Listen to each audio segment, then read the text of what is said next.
Hi everyone, my name is Rachel. I am a rising second year medical student in the US and I make videos about my journey in medical school, military medicine, and balance in medical school.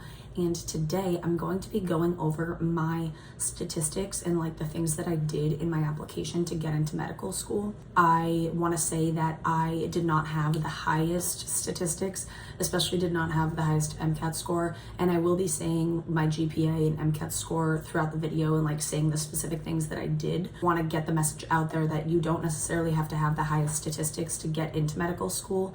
It's really important to take your application and the things that you've done that you're very passionate about, your leadership positions that you've had, to take those and really highlight them in your application and in your personal statement. And I'm not saying to not put your best foot forward when you apply to medical school, but I'm just sharing my journey, and obviously it worked for me, and I will share the number of interviews that I got, acceptances, wait lists, things like that, and hopefully it will be helpful and inspiring to at least one person. So let's get into it. So I've mentioned this in other videos and I'm just gonna mention it again here. It's really important to take advantage of your summers and the time that you have in the summer while you're in undergrad, because you really need to be productive during this time, and it helps kind of take a load off to get some things done for your application if you really take advantage of your summers. Obviously rest because it's a rigorous academic schedule, but this is what I did for my summers. So actually the summer before I started undergrad, when I was about to start my undergrad, I interned at a podiatrist's office and I basically shadowed him. I went into the hospital with him. I was able to just watch him and his patient interactions, and I got really lucky with it because it was a great internship and it was the summer before I even went to undergrad. So that was really lucky and it was really great, and I was just able to see the patient care experience and stuff and his relationship with his patients because it was a private practice. Then the summer after my first year of undergrad, I interned at it was a summer research internship at Northeastern University, where I got 400 plus hours of hands-on lab research experience, seeing lab meetings, things like that. And then I worked on a small poster project with 2 other students in the program. There was 14 in total, and we were assigned to 4 labs in total, and then we worked on projects together. So that was really good, and I learned that I really don't like wet lab research. I don't really have a passion for it, but I really respect everyone that does that because it's such important work, and they're the ones that are making these breakthroughs with just vaccines and all of that. It's great and they have that passion for it, but I realized that I didn't. So it was really good that I realized that early on, and then I was able to get the 400 hours of research experience because it was for 10 weeks and 40-hour weeks approximately. We could kind of pick our hours as long as we were doing 40 hours and getting progress on our research projects. So that was really great. And then I was able to get housing through that internship in downtown Boston, which was amazing. And I just really enjoyed my summer and walking around everywhere. Then the summer after my sophomore year of college, I was a scribe, where I got about 450 hours of clinical experience from, I was hired for it in April, then I was doing the onboarding during May, then I started at the very beginning of June, and I worked until the middle of September, but I wasn't able to continue working because they weren't very flexible at all, and they wanted me to work 20 hours during the week while I had ROTC and could do overnight shifts when I had PT the next day, so it just wasn't working. But it was a really great experience. I became really interested in emergency medicine, learned so much about patient care, saw procedures and emergent cases, cardiac arrests as a scribe in the ED. So it's a great clinical experience, but you don't get paid a lot, and they kind of know that a lot of people want that clinical experience, and then that's why they pay minimum wage, because they know everyone wants that clinical experience. But regardless, it was a great experience. And then I also went to field training for Air Force ROTC during that summer. So I was able to finish my training for my scribe job and then go to field training and then come back and just be doing my scribe job without having to have a trainer scribe with me. So that's when I did the 450 hours of scribing work. Then after that, I was, it was my summer of after my junior year, and I was studying for the MCAT for like 5 weeks, like dedicated studying time after I finished my classes. The second week of May, I finished my classes, and then I was studying for the MCAT for 5 weeks until I took the MCAT on June 15th. And then after that, I kind of relaxed at home for like 3 weeks. And then I went to AFROTC field training again, but this time as a cadet training assistant. So it was like a leadership opportunity as a Air Force ROTC cadet. I was a junior rising senior that was like evaluating and training the sophomores rising juniors, the cadets that got, like, you go in between your sophomore and junior year. I had gone the year before, but now I was going back as like a job. So that was a really good leadership experience. It was very hard because it's long hours, but I made like great connections and great friends through it. So I'm really glad that I did it. And yeah, so those are my summers. Basically, really take advantage of your summers and just take advantage of that extra time that you have then.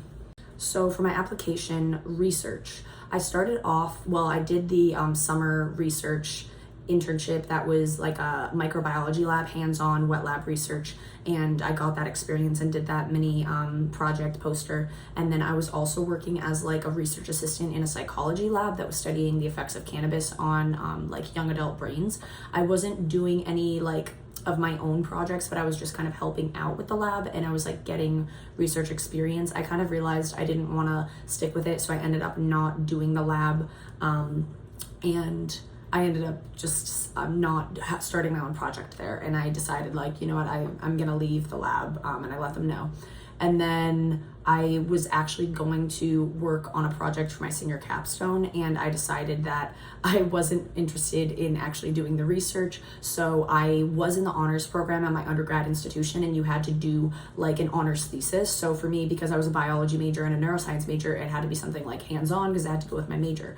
So I realized, you know, I'm not passionate about this. And early on, before I really got into the project, I told them, you know, I'm not going to be doing this project because I kind of burnt out, because I was a little burnt out at that point, and I didn't want to like take up space and like take up opportunities from other people. So I didn't that's what I had on my application for research. You don't need to have 5,000 publications to get into medical school. That's what I had, and obviously I got in. So for clinical experience, I already talked about how I did about like 450 plus hours of clinical experience as an emergency department scribe, and that was from like June to September, the time period. And I would have worked longer if they hadn't been expecting like 20 hours a week, because the shifts were only 12 and 8 hours long. And with like my class schedule of always having like 19 credits and doing ROTC and waking up for PT twice a week at like 5:30 a.m. I just simply couldn't do it, unfortunately. I really wanted to, but they were not very flexible, so that was kind of disappointing.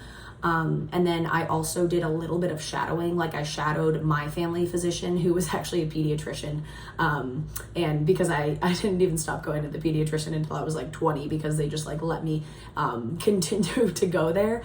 And then I also shadowed a family medicine PA, and I think that was like right before undergrad. So I only got about 20 hours of shadowing experience. I would say, in my opinion, clinical experience is more important than shadowing experience, because during your third and fourth year, you're essentially going to be like shadowing a ton of doctors. I mean, you're going to be helping out with like the treatment plans and doing histories, because you'll be a medical student with like that training from first and second year.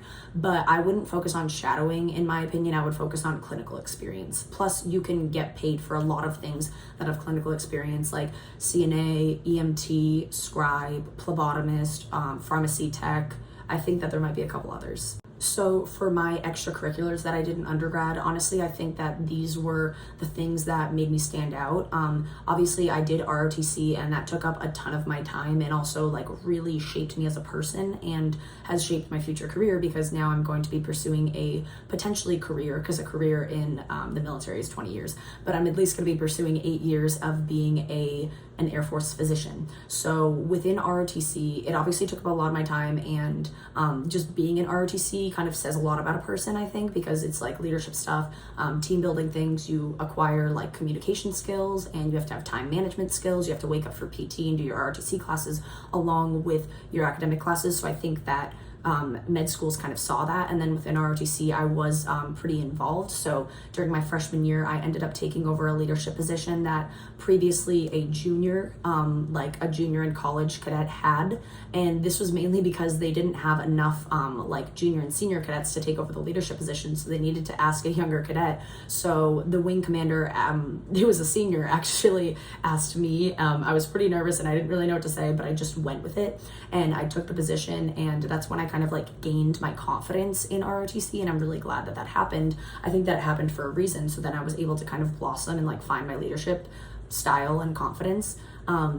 Then also within ROTC, I was the color guard commander for 2 years. I was kind of like the trainee captain for my sophomore year, and then I was like the captain in charge my junior year, and then I chose another sophomore cadet captain. So I did that for 2 years, and that required a lot of responsibility, and it honestly took up a lot of my time. So I was training cadets on how to do color guard movements. Basically, color guard in ROTC is like when cadets come out in service dress and they present the flags or the colors at like a sporting event or a special ceremony or like a military dinner, a fancy event. So that's what color guard is, and that, like I said, took up a lot of time and like required a lot of organizational time management and leadership skills and responsibility. So I did that for 2 years, which was definitely a big leadership role. And then I was also in this club in Air Force ROTC called Arnold Air Society, which is a professional honorary service organization that advocates for the support of aerospace power. I'm pretty sure I got that right. It's like our little catchphrase that we say in Arnold Air Society if someone asks us what it is exactly. And that's a great organization that really, there's a candidacy process that goes with that. So you kind of have to like prove your leadership potential and your teamwork and communication and adaptability skills to get, to make it through the candidacy process. So I did that at the beginning of my sophomore year. That was kind of a lot to like get through because it's extra meetings and like service things. But the main point of that club is that it's a service and leadership organization, and we have there was different meetings throughout it, the area conclave and then the national conclave. So basically Arnold Air Society is an organization at almost every single Air Force ROTC detachment in the United States, if not every single one. And so the area conclave is like, you know, about like 10 to 14 schools in your area. And then the national conclave is all the cadets can come together, and it's a service organization. So you track your service hours, and your squadron tries to get like the most service hours in your region. And then there's different awards for like making service events, different leadership awards. There's scholarships through it. Then there's some amazing alumni like Air Force officers and just like amazing leaders in the world will be guest speakers at these events. So it was a really great like professional development and leadership thing that I did. And then I actually ended up planning the area or like the region conclave for my area my senior year. So that was a 70-person event at a school near me, and then I also worked to make like a 2-night hotel contract, and then it also had a formal military banquet with a distinguished speaker. So I was like the main person in charge of planning that stuff. So that was a great leadership opportunity. And then like I said before, I was a cadet training assistant at field training, so that was a leadership opportunity where I was in charge of cadets, and I was a flight CTA, so I was in charge of like 18 cadets specifically, and then I was moved up to a squadron CTA, so then there's 3 flights in a squadron, so then I was the CTA that was kind of overlooking all of them, and I could kind of go to the different flights and like fill in and help each flight CTA. And I met amazing mentors there. It was a really great leadership experience, and we did not get paid a lot, but it was worth it, I guess, based off of the people that I met. And then I was also the inspector general for my Air Force ROTC detachment, so I was like in charge of the rules and regulations and things like that. And I was also in charge of training the freshman cadets at one point with another cadet, and then in charge of training the sophomore cadets at one point with another cadet. So I was really into like training and mentoring, and I also mentored about 6 cadets when I was junior and senior. So that was really nice because we have a mentorship program. So I really like mentoring. So if you ever have any questions, let me know. So that's what I did in Air Force ROTC. Not trying to like boast or anything. I'm just saying that is what I did. Those are the leadership positions that I held, and that's why I say like your application is not all of just numbers. Like, clearly the numbers that I have in my statistics with my MCAT and GPA do not reflect all of those other things that I did, and my numbers would probably be higher if I wasn't doing those things, but I was very passionate about them. They really helped me grow and develop, and I really enjoyed doing them, so I did. So for extracurriculars that don't involve ROTC, I was involved in Phi Sigma Pi, which is a gender inclusive national honor fraternity, and it's very like service based, and its 3 tenets are leadership, scholarship, and fellowship. So it's kind of based in that, but it was a really cool group of people that I really enjoyed being in it, and I held an e-board position in that. I was parliamentarian, kind of like making sure things were going well according to like the rule books, and then I was also in another club called Leading Women of Tomorrow, where I was on the e-board for that, and I was vice president of that club during my senior year. So that was about, you know, like getting women in fields that were very male dominated, like politics, the military, science, the media, things like that. Basically almost every field, you know, other than teachers and nurses, where there's a lot of women in those. But that was a great experience. I was also a teaching assistant for the first year seminar for the honors students that were in their first year. So it was kind of like helping teach that little seminar class and answering the questions that the students had. And then I was in NeuroSci, which is the Neuroscience Honor Society, and then also Beta Beta Beta, which is the Biological Honor Society. So we did a couple things like service-based and like science-based things with that. Then regarding volunteer service, there was a lot of things that came up while I was a cadet in Arnold Air Society, because that club is literally about volunteering. So we would do things like decide to clean up a local park one day. We cleaned up the local Salvation Army. We would collect like cans for food drive. We did a Thanksgiving food drive, a lot of things like that, because there's a whole person that is supposed to plan like these service events, and then you get a certain number of you and you go do it, and you can track the hours.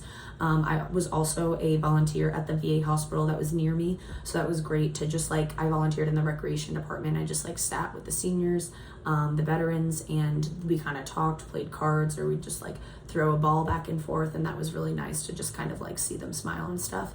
And then I also did service and like volunteering through Phi Sigma Pi, which was the other fraternity that I was in, and we did things like volunteering downtown to make sandwiches for the homeless, and just other volunteering opportunities that came up. So now getting into the good stuff, I'm going to go over my GPA MCAT score and the number of interviews I got, and if I got like accepted, denied, or waitlisted. So first off, my overall GPA was like a 3.63, and that was with my majors in biology and then my major in neuroscience, 2 bachelors of science.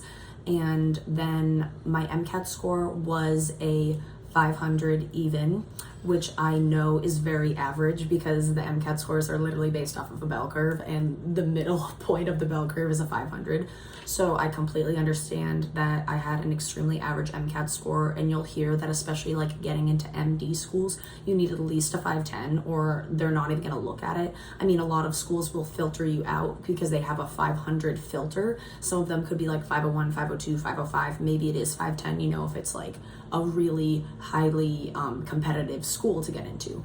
And I'm not sure if I already said this in this video, but I do go to a DO school. So I will say that the averages for MCATs and GPAs are slightly lower for DO schools than for MD schools, but getting into a medical school, whether that be an MD or a DO school, is extremely competitive. And I actually do know someone in my medical school class that got a 520 on the MCAT, and I don't know like everyone's MCAT score because literally no one talks about it and it never comes up.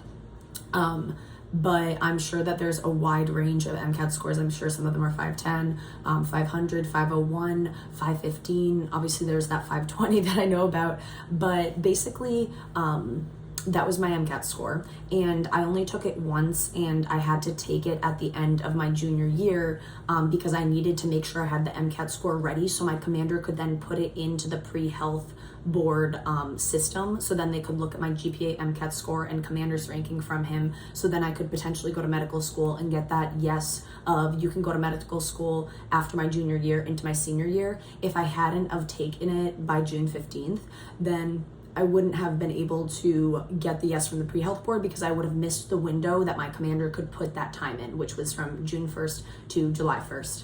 So that was my GPA and MCAT score. For the number of interviews that I got 4 interviews to DO schools. I believe that I ended up applying to 3 MD schools, and then the rest of them were DO schools. And then as I was learning more about like osteopathic medicine, I decided that like DO school and going to medical school to become an osteopathic physician aligns with me best. If you've watched some of my other videos, you know that I am into like balance and just like walking, taking care of myself. Like food and exercise are medicine, and just spirituality and looking at someone as a whole, mind, body, and spirit, that really aligns with me. So everything ended up working out perfectly in my opinion. But the statistics to get into a DO school versus an MD school are slightly lower, but still very competitive. So I just want to acknowledge that. So I ended up getting 4 interviews to DO schools. I went to 3 of them because I decided not to go to my last one because I would have been fine going to the first 3, and I had already gotten an acceptance and a wait list by the time it was the other interview. So I got 4, I went to 3. I was waitlisted at my first interview. I was accepted immediately at my second interview, and then I was waitlisted at my third interview, and I ended up getting into my school that I'm at now that I was originally on the waitlist for. So I ended up getting 2 acceptances and then had 1 waitlist, so I withdrew my name on that waitlist because I had already gotten 2 acceptances, and I knew I would rather go to those 2 other schools. So yeah, basically that was my interview process. And then regarding my science GPA, I honestly don't remember what it was. I think it was around a 3.5, just for anyone that's wondering. So do with that what you will. I hope that you got something out of this video. I really wanted to share my journey and just say that you do not have to have the highest statistics to get into medical school. They should be looking at you holistically and looking at the things that you've done volunteering, leadership-wise, community service, and clinical exposure and research. So just remember that. I'm telling you to put your best foot forward when you apply, and make sure you apply with the best application that you think is possible. For me, I had a little bit of a time crunch, and obviously everything ended up working out. I honestly wouldn't change anything about it. I think that I've grown a lot from the pre-med student that I was, constantly doubting myself, and I really did not even think that I was going to get into medical school until I started getting interviews. I really didn't think that it was going to happen, and then at that point I realized, look, I'm almost there. I've done most of the hard parts of it. I just need to do the interview and then I'm in. So I decided from there that I was going to get into medical school, that I was going to do great at my interviews, that I was going to get in, and that I was going to be a matriculating medical student, and that's what I did. And now I'm not like number 1 in my class, not even number 10 in my class. And I've just decided at this point in my career that I'm done doubting myself. And although I do not have the highest statistics, I am an extremely hard worker. I take on different leadership opportunities that I'm very passionate about, and I'm going to be an amazing, empathetic physician and advocate. And I know that about myself, and I've decided to stop doubting myself. And if you're watching this and you're doubting yourself, your experiences, your GPA MCAT score, do your best to make it your best, but also know that you're more than just the score, and you can take it from me. Obviously, I was very honest about my scores and my average MCAT score, but I'm not ashamed of it because I'm in medical school and I am a competitive applicant for the future, and I believe in myself, and I know that I'm going to be a great physician. So hopefully this is just a reminder to you if you're a pre-med or a medical student or even high school student. If you have any questions about the medical school journey, the process, the application process, then please let me know and I'll do my best to answer it in this video. If you aren't subscribed, I would really appreciate it if you did subscribe, and I hope that you have an amazing day.